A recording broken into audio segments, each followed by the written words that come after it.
If we look at the life of Saint Katharina Casper to see how she lived out dignity and respect for all, the first principle of Catholic social teaching, we find that even as a child, Katharina intuitively recognized that all persons are equally beloved by God. This called her to respect and value each person without exception.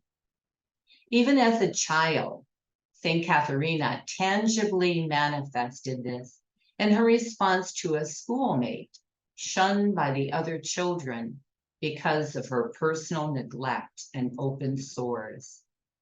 And yet, Katharina included this unfortunate child in her circle of respect by her loving attention of sharing both companionship and her lunch with this classmate rejected by others.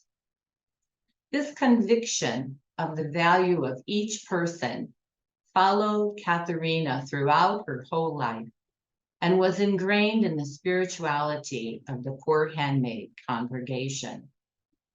Katharina realized that in her time, there were many people denied respect by their very being.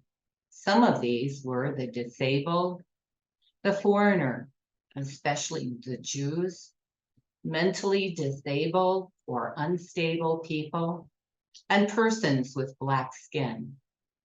But St. Katharina saw each as beloved by God and a valuable creation of God.